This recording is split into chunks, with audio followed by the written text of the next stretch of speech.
ಕೇಂದ್ರ ಸಚಿವ ಕುಮಾರಸ್ವಾಮಿ ಅವರು ಮಾಡಿದಂತಹ 60% ಕಮಿಷನ್ನ ಆರೋಪಕ್ಕೆ ಸಂಬಂಧಿಸಿದಂತೆ ಇವತ್ತು ಡಿಕೆ ಶಿವಕುಮಾರ್ ಮಾತನಾಡಿದ್ದಾರೆ. ಅಂದರೆ ಟಾಂಗ್ ಕೊಟ್ಟಿದ್ದಾರೆ ಕುಮಾರಸ್ವಾಮಿ ಅವರಿಗೆ. ಓ ಹೌದಾ, ಅದೆಲ್ಲ ಮುಂದೆ ಮಾತನಾಡೋಣ ಅಂತ ಡಿಕೆ ಶಿವಕುಮಾರ್ ಹೇಳಿದ್ದಾರೆ. ಅವರ ಭಂಡಾರದಲ್ಲಿ ಏನಿದೆ ಅಂತ ಮುಂದೆ ಮಾತನಾಡೋಣ ಅಂತ ಡಿಕೆ ಶಿವಕುಮಾರ್ ದೆಹಲಿಯಲ್ಲಿ ತಿರುಗೇಟು ಕೊಟ್ಟಿದ್ದಾರೆ. ರಾಜ್ಯಕ್ಕೆ ಶನಿವಾರ ಭಾನುವಾರ ಬರೋದು, ಆನಂತರ ಆರೋಪ ಮಾಡೋದು, ಇದು ಸರಿಯಲ್ಲ. ರಾಜ್ಯ ಸರ್ಕಾರಕ್ಕೆ ಸಿಗಬೇಕಾದ ಪಾಲಿನ ಬಗ್ಗೆ ಅವರು ಮಾತನಾಡಲಿ ಅಂತ ಅವರ ಸಹೋದರ ಡಿ ಕೆ ಸುರೇಶ್ ಕೂಡ, ಡಿ ಕೆ ಶಿವಕುಮಾರ್ ಅವರ ಸಹೋದರರು ಕೂಡ ಇದಕ್ಕೆ ಪ್ರತಿಕ್ರಿಯೆ ಕೊಟ್ಟಿದ್ದಾರೆ. 40% ಸರ್ಕಾರ ಅಂತ ನೀವು ಆರೋಪ ಮಾಡ್ತಿದ್ರಿ, ಕುಮಾರಸ್ವಾಮಿ ಅವರು ಆರೋಪ ಮಾಡಿದ್ರೆ 60% ಸರ್ಕಾರ ಈಗಿರೋ ಸರ್ಕಾರ. ಹೌದಾ? ಇದೆಲ್ಲ ಮಾತಾಡೋಣ. ಅವರ ಭಂಡಾರದಲ್ಲಿ ಏನೇನಿದೆ ಅಂತ ಮಾತಾಡೋಣ, ಈಗ ಬೇಡ ಅದೆಲ್ಲ. ನೋಡಿ, ಕುಮಾರಸ್ವಾಮಿ ಅವರಿಗೆ ಬಹುಶಃ ಕರ್ನಾಟಕದಲ್ಲಿ ಒಳ್ಳೆ ಅವಕಾಶ ಸಿಕ್ಕಿದೆ ಈ ದೇಶದಲ್ಲಿ ಸೇವೆ ಮಾಡಲಿಕ್ಕೆ.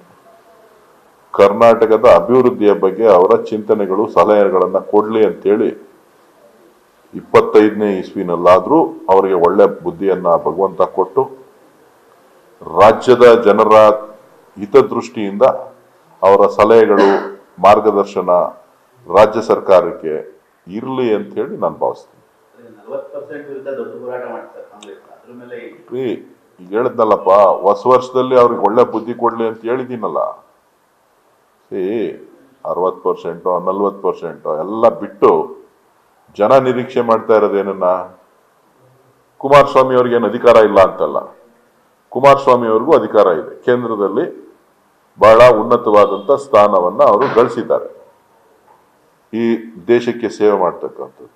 ಅದರಲ್ಲಿ ಅವರು ರಾಜ್ಯಕ್ಕೆ ಕೊಡುಗೆಗಳ ಏನನ್ನ ಕೊಡಬೇಕು ಅನ್ನೋದ್ರ ಬಗ್ಗೆ ಚಿಂತನೆಯನ್ನ ಮಾಡಿ ರಾಜ್ಯ ಸರ್ಕಾರಕ್ಕೆ ಸಿಗಬೇಕಾದಂತ ಪಾಲುಗಳ ಬಗ್ಗೆ, ರಾಜ್ಯಕ್ಕೆ ದೊರೆಯಬೇಕಾದಂತ ಯೋಜನೆಗಳನ್ನ, ಇದ್ರ ಬಗ್ಗೆ ಒತ್ತಡವನ್ನ ಕೇಂದ್ರ ಸರ್ಕಾರದಲ್ಲಿ ಆ ಪ್ರಭಾವವನ್ನ ಮಾನ್ಯ ಪ್ರಧಾನಮಂತ್ರಿಗಳ ಮೇಲೆ ತೋರಿಸಿ ರಾಜ್ಯಕ್ಕೆ ಒಳಿತನ್ನ ಬಯಸ್ಲಿ, ಒಳಿತನ್ನ ಮಾಡಲಿ.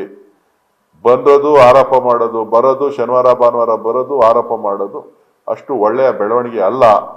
ಚುನಾವಣೆಗಳು ಇನ್ನ ಬಹಳ ದೂರ ಇದೆ. ಸೊ ಆ ಸಂದರ್ಭದಲ್ಲಿ ಆರೋಪಗಳು ಪ್ರತ್ಯಾರೋಪಗಳು ನಡೀಲಿ.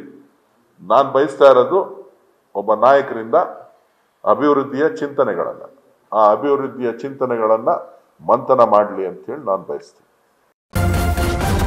ನ್ಯೂಸ್ ಫಸ್ಟ್, ನಿರ್ಭೀತಿಯಿಂದ ನಿಮ್ಮ ಪರವಾಗಿ.